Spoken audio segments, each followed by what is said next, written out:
Okay, today we're doing something pretty incredible. We're taking a massive, incredibly dense ancient text, the Mahāpadāna Sutta, and we're decoding it right before your eyes.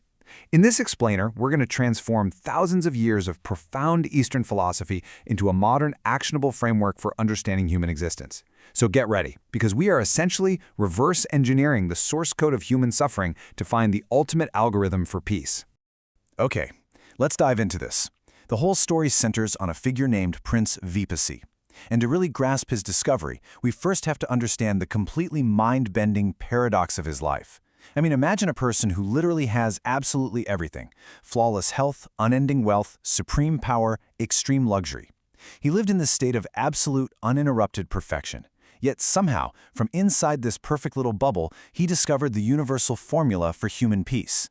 You've got to wonder, how does someone who has never experienced the day of hardship become the architect of a system designed to end it? To grasp the sheer gravity of Vipassi's story, we really have to zoom out and look at the epic, almost incomprehensible scale of this text. It actually tracks a lineage of 7 historical Buddhas. It starts with Vipassi, who existed a staggering 91 eons ago with an unbelievable lifespan of 80,000 years. And then it spans all the way down to Gautama Buddha, who had a much more familiar, standard 100-year lifespan. What this massive timeline reveals is something absolutely vital. This code of awakening isn't just some one-time fluke. It's a universal truth that has been discovered, lost, and then rediscovered multiple times across vast, unimaginably long eons of time. So, tracking back to Vipassi's origin, at the very moment of his birth, royal seers examined the infant prince and found exactly 32 specific physical characteristics. In the text, these are known as the marks of a great man. And according to these seers, these 32 marks guaranteed only one of 2 paths for the child's future. There was no middle ground. He would either become a supreme, world-conquering emperor who ruled through righteousness, or if he chose to abandon the world, he would become a fully enlightened Buddha, pulling back the veil of ignorance for all of humanity. Now, what's really interesting here is the sheer length his father, King Banduma, went to in order to ensure his son took that political path. The king basically built an artificial reality. He constructed 3 separate seasonal palaces for Vipassi, one for winter, one for summer, and one for the rainy season. Inside these walls, the prince was just surrounded by exquisite music, absolute luxury, and youth. 0 suffering was allowed in, none.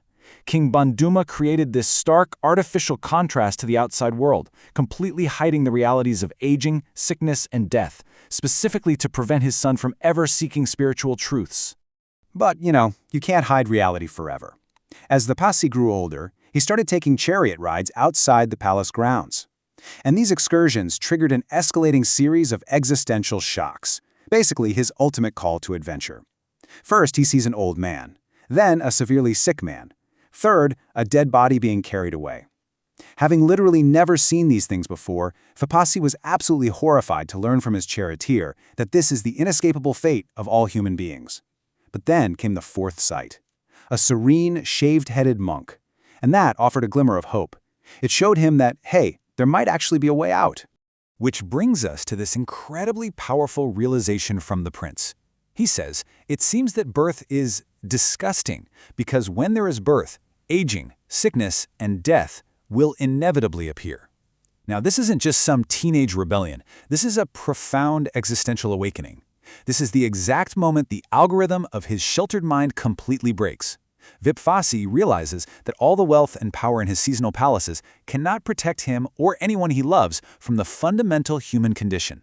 The palace illusion is shattered forever. So, our hero takes action. In a huge event known as the Great Departure, Prince Vipassi just leaves his palaces. He shaves his head and beard, puts on the simple robes of a monk, and walks away from absolute, ultimate earthly power to enter the abyss of the unknown.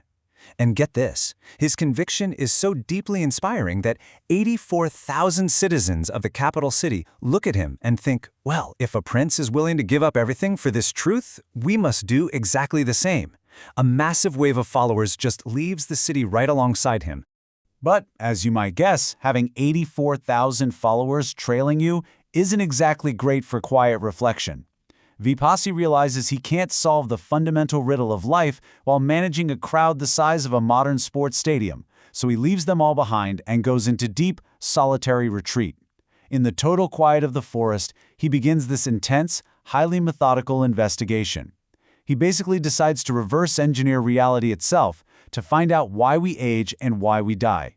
He poses the ultimate question: what is the root cause of all human suffering? And here is where we get into the core philosophical heavy lifting of the text. He discovers something called paticca samuppada, or dependent origination. Think of this like a piece of inescapable software code running in the background of reality. It's a strict conditional chain of cause and effect. The basic rule is, when this exists, that comes to be. It is the exact step-by-step loop that traps humanity in an endless cycle of suffering, birth, and death. And Vipassy figures out exactly how the code is written. Look at how analytically he breaks this down. It's brilliant. He starts at the very end of life and works backward. He asks, okay, why do aging and death exist? Well, because of birth. But why does birth exist? Because of the process of becoming. And why does becoming exist? Because of clinging, our desperate, tight psychological grip on existence. He's literally tracing the error in the system backward, line by line, mapping out the prerequisites for our pain. Let's move along and see how this builds.